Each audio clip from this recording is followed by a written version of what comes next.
This is not theory. It is not a movie. There is a real project trying to bring the Titanic silhouette back, with a target pointing to 2027. But here's the question. What can you truly recreate, and what can never be repeated? Between big promises, delays, and modern engineering, this Titanic 2 has the whole world split. Before I show you what's real and what's just storytelling, hit like and subscribe, because the turning point of this story happens right in the middle.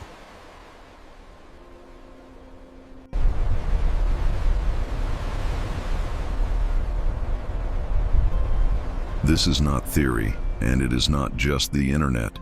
There is a real project trying to bring back the Titanic silhouette, with a target pointing to 2027. And right away, here's a question that stops the scroll. Do you want history, or do you want a myth, packaged, polished, and easy to sell? What's being proposed is a hybrid. On the outside, a ship that looks like 1912. On the inside, an operation built for 2027. But looks are the easy part.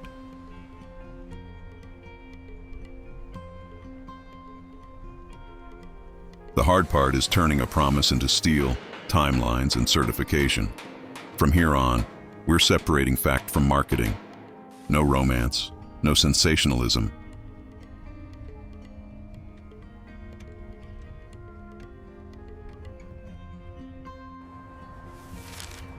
To understand Titanic 2027, you can sum it up like this. It is not a literal copy of the 1912 ship.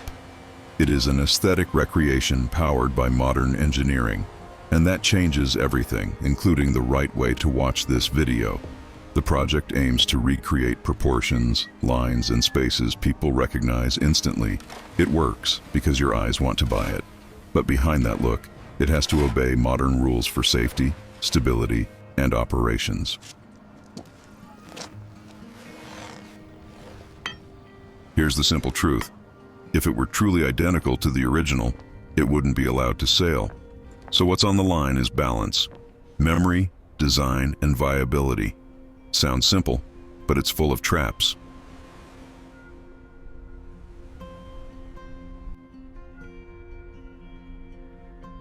The project's story reads like a timeline of back and forth.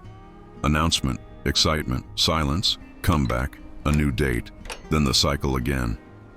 Have you noticed how some projects survive by reappearing in the headlines? Like every return resets the public's doubt. Each comeback tries to rebuild trust. At the same time, it feeds skepticism. When a promise is too big, any delay becomes ammunition. And the name Titanic multiplies everything because it comes preloaded with meaning.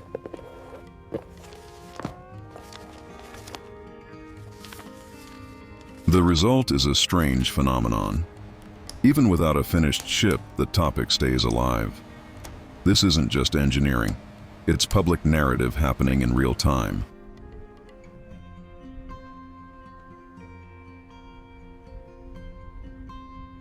Behind the classic look is a world that's way less glamorous, and that's where a ship is actually born. Archives, technical drawings, budgets, suppliers, shipyards, contracts, inspections. This is where a promise becomes real ground, or turns into smoke, and the bottlenecks are predictable. High cost, brutal logistics, deadlines that slip, and a chain of decisions that has to move without stumbling. Want the blunt question? If a project never becomes steel cutting and welding, is it alive?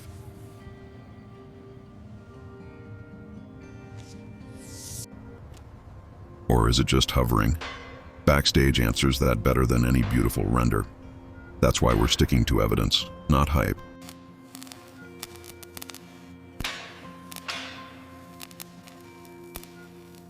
When you've got a billionaire dreamer and a corporate structure behind it, the project gets a spotlight, and it gets double the pressure. A spotlight is great for building excitement. It's terrible for hiding cracks, because everything becomes news. The announcement, the delay, the silence, the comeback. The press pokes. The public compares it to old promises. Every detail turns into debate. But in the real world, what decides this isn't charisma or a good interview?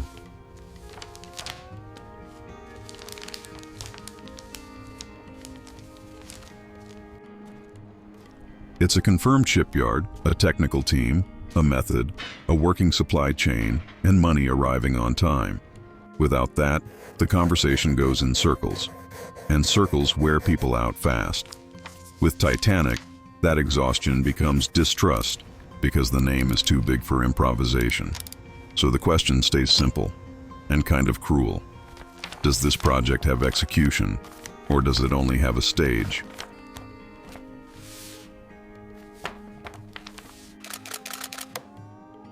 Skepticism doesn't come from nowhere. It comes from math that doesn't add up, schedules that slip, and the "this time for real" feeling that gets repeated too many times. You ever seen a promise that looks like a trailer, but the movie never drops? That's the vibe. And it's dangerous if you want credibility. And the more you use the name Titanic, the heavier the responsibility, because this isn't just a product. It's a symbol tied to a real tragedy.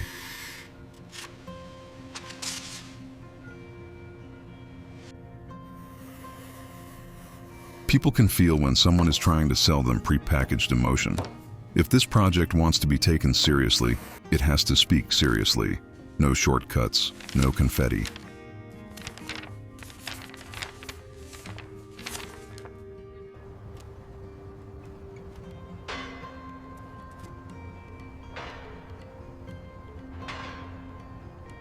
Now yes, the part that would look like the original Titanic is exactly what hits you in the gut.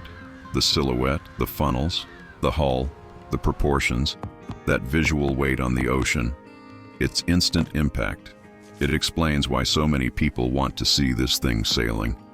But the same outside doesn't mean the same inside, and that's not a flaw, it's a requirement. The story of 1912 showed the cost of treating safety like an afterthought.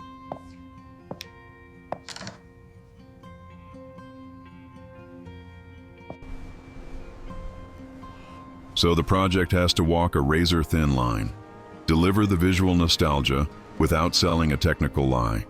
And that line is where the best questions in this video begin.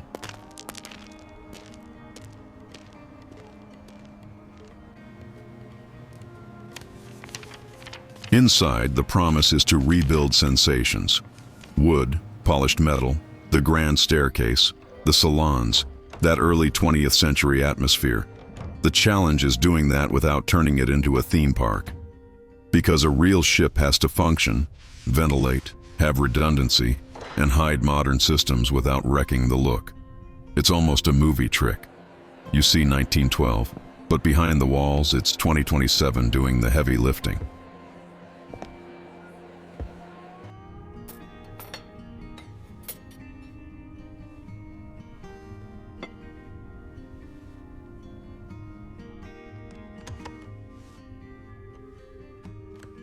So here's the point.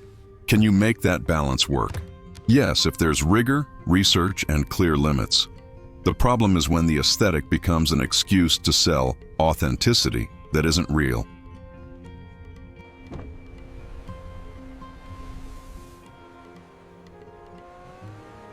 What's being sold is the experience of living the Titanic without repeating the fate. And that requires very concrete choices. Safety isn't optional. Training isn't optional. Evacuation isn't a boring detail. It's the rule. Even the route isn't a vibe. It's a decision based on weather, traffic, data, and maritime authority. For passengers, it can feel like time travel. For the crew, it's modern operations, with protocols and constant monitoring.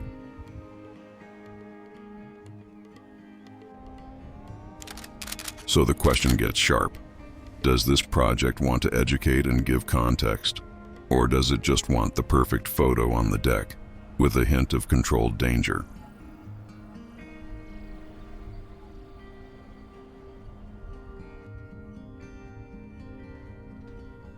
And here comes the turn. Visual impact is easy. The hard part is what nobody posts. Contracts, a confirmed shipyard, a timeline that can take a punch, construction you can point to and say, it's right there. The promise points to 2027, but the world wants physical proof, not just beautiful renders.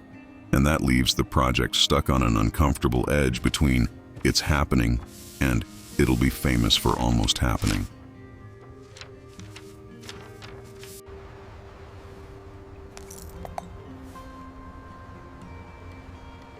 If you want to follow this without falling for rumors and without buying hype for free, hit like and subscribe. From here on, we're separating what's a technical requirement, what's a business plan, and what's public narrative. Once you see that clearly, Titanic 2 starts to look very different in your mind.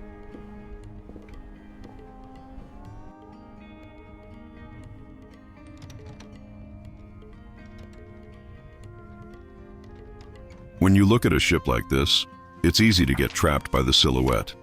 But the truth begins in the metal. Standards, strength, process, audits. What was built in 1912 with the methods of that era, in 2027 has to be borne through modern welding, quality control, and measured tolerances. That changes what we even mean by the same. The surface can imitate. The structure cannot play games.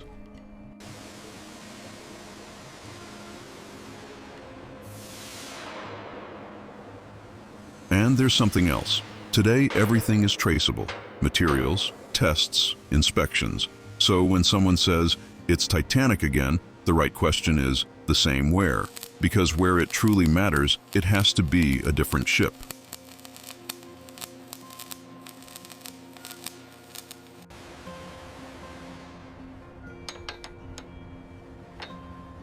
And inside, the difference is even louder.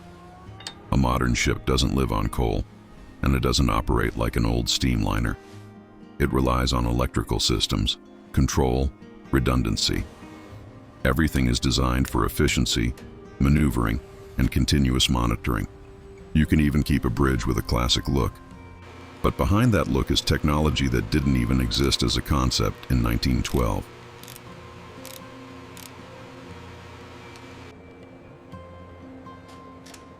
That's why the 4 funnels today are mostly a visual symbol, not an operational necessity. So here's the gold question. Will the public accept a Titanic that looks old, but works like modern? Because it's that, or it's nothing.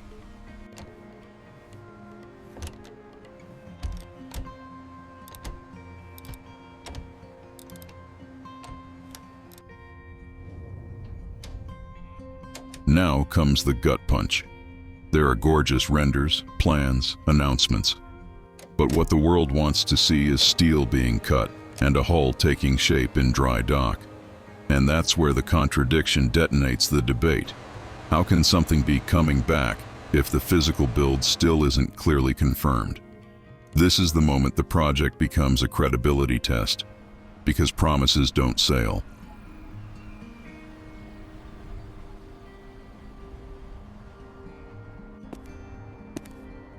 And when the image is huge, the emptiness of a shipyard gets even louder. The peak of this story is this uncomfortable question, and yeah, it's annoying on purpose. Is this a ship? Or a very well-fed narrative?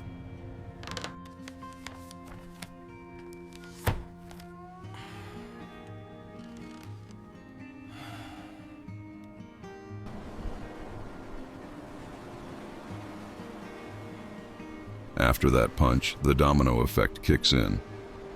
People split, the internet accelerates. Forums argue, and the world gets edited into one simple contrast. Ship on the sea versus empty dock. This is where the story stops being only engineering and becomes culture. Some people buy the idea instantly. Others laugh and call it an expensive fantasy. But in the middle of all of it, one thing becomes obvious. The name pulls debate like a magnet. Even without a finished ship, the topic stays alive because it touches collective memory. And when memory is involved, nobody watches neutrally.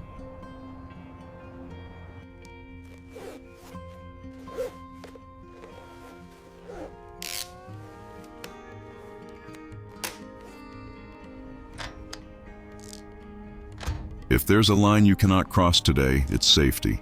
Lifeboats, training, head counts, procedures. This isn't decoration. It's the foundation. The world learned the hardest way in 1912, and today's rules were shaped by those lessons. A modern project has to prove, in practice, that evacuation is for everyone, and that response is trained, not improvised.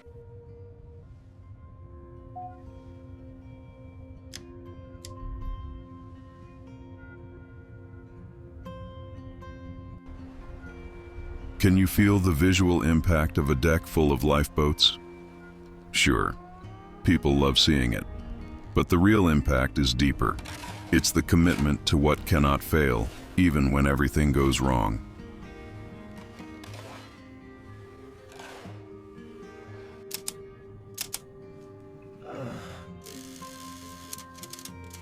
When we cut back to 1912, it's not to romanticize that night. It's to understand why certain things can't be repeated. Communication was limited. Operations were different. Safety standards were another world. Evacuation depended on time, weather, and human decisions under pressure. In 2027, the world demands redundancy, tracking, constant communication, and clear protocol.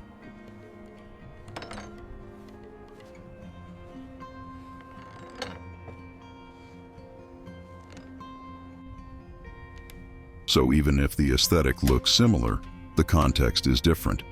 The past isn't a script you remake. It's a reference for what to avoid. And that's what people forget when they demand exactly the same.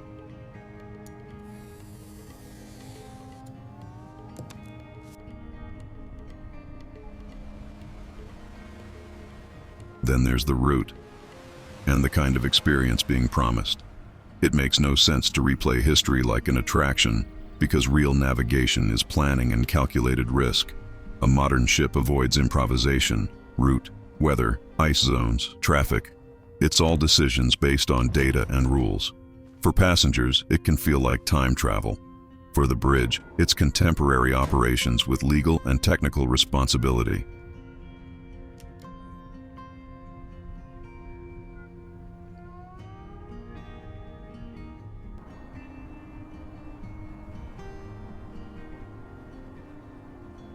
So the question gets simple. Does the project want to educate and add context? Or does it want to sell the illusion of danger while keeping the real safety hidden off camera?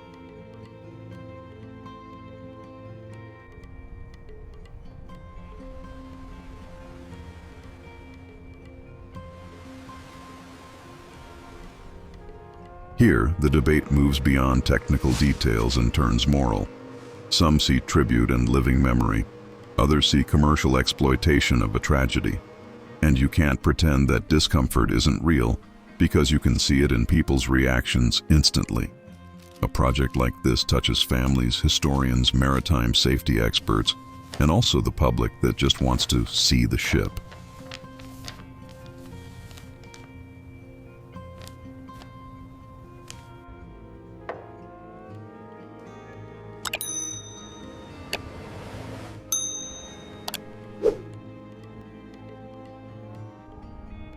The point is, intention isn't enough.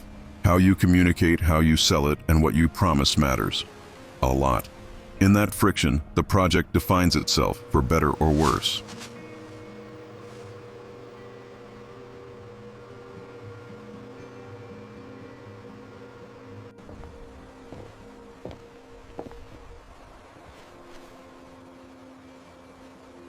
The name Titanic is more than a brand. It's an emotional shortcut and a historical weight. The moment it enters the conversation, everything gets more sensitive and more polarized. One side says, "This keeps history alive." The other says, "This turns memory into a product." And the visual contrast fuels confusion. An old photo next to a modern render, like it's a direct continuation. But it's not a continuation. It's a reinterpretation of a symbol.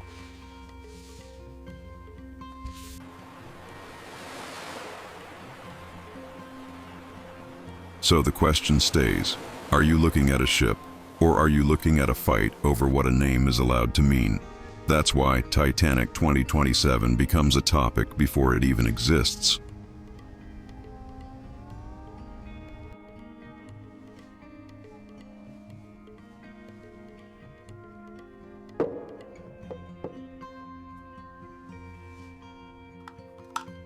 If this becomes real, it could work as a moving museum.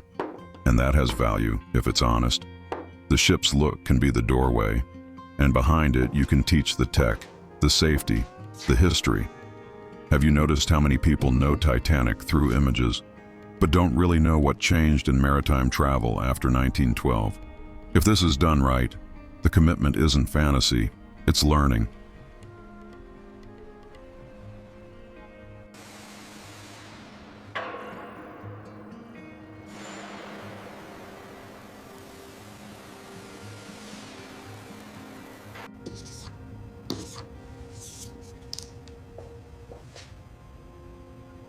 And if it's handled with care, it can teach what the myth usually hides: rules, limits, responsibility. The aesthetic can attract, the substance has to hold.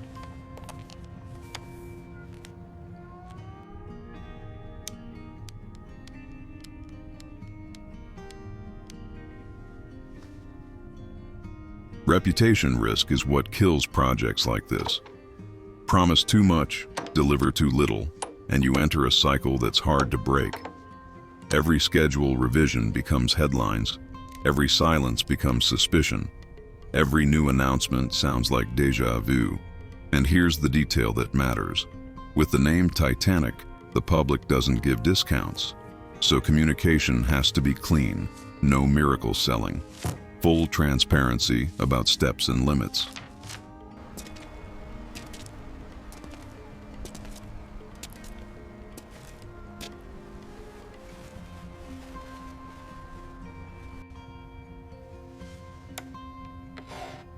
Credibility doesn't come from renders. It comes from concrete evidence. And honestly, it also comes from knowing how to say not yet without turning that into advertising.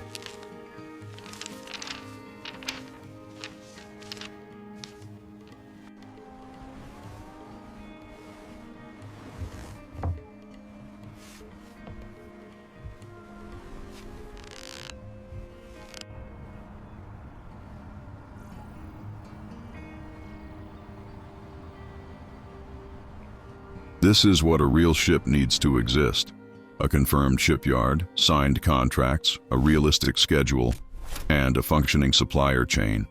Without that, everything stays in almost mode. And almost is what turns ambition into frustration. You ever seen a massive project become a collection of versions and dates? The way out is simple and brutal.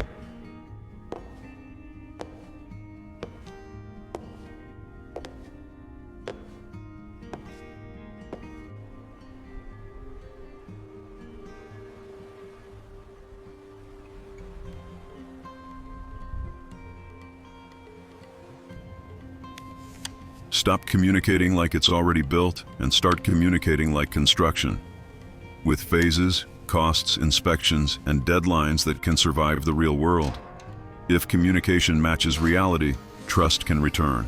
If it doesn't, it becomes a soap opera.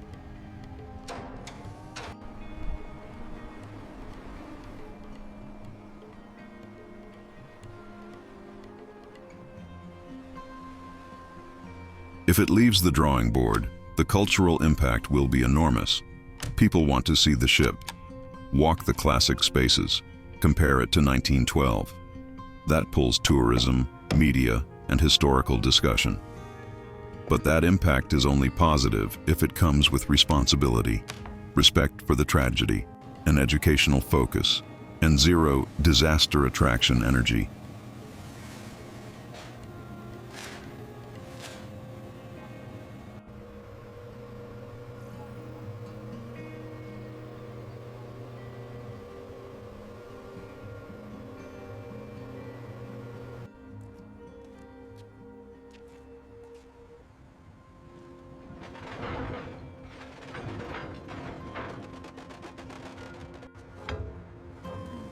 You can create something beautiful and still treat it seriously, with context and limits.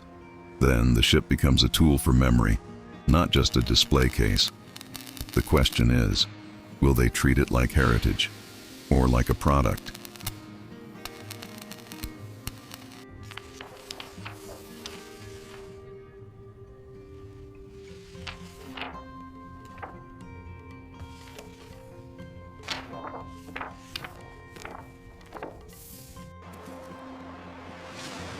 If it never happens, it becomes something else, a modern legend about ambition and communication. And that teaches too, just from a different angle, how a powerful name can keep a story alive for years, even without a ship in the water. At the same time, there's a human layer here, the desire to touch memory, to recreate an icon, to symbolically fix what was lost. But desire doesn't replace delivery.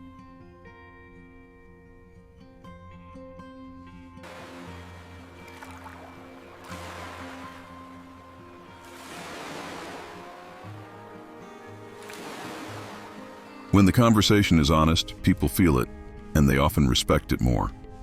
When it isn't, it becomes a meme. And memes don't build hulls.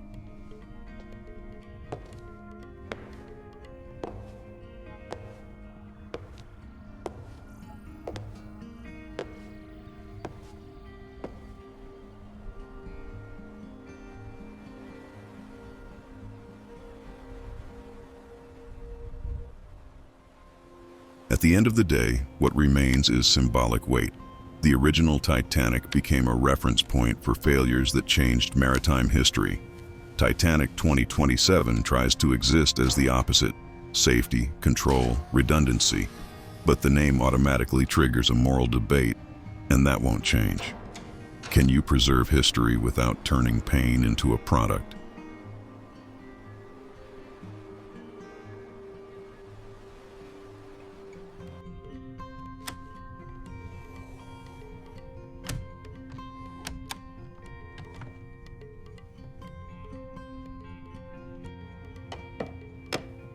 Yes, but it demands care in tone, design, and promises. It also demands admitting the tragedy isn't scenery, it's context. Face that head on, and the project earns respect. Avoid it, and it bleeds credibility.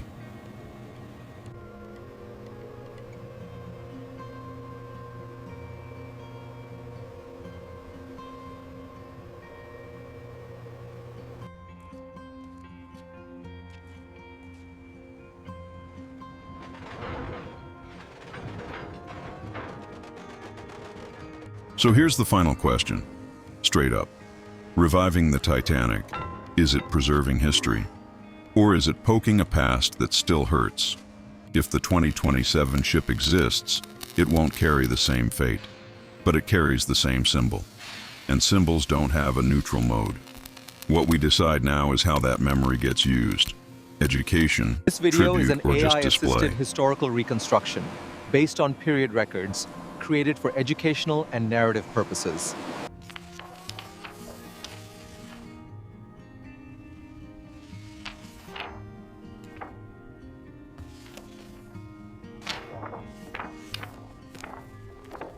And maybe that's the most human part of all. We're not only arguing about a ship, we're arguing about how the world consumes history. In the end, the real Titanic might not be the hull. It's the memory that keeps floating in culture, even when the sea looks calm.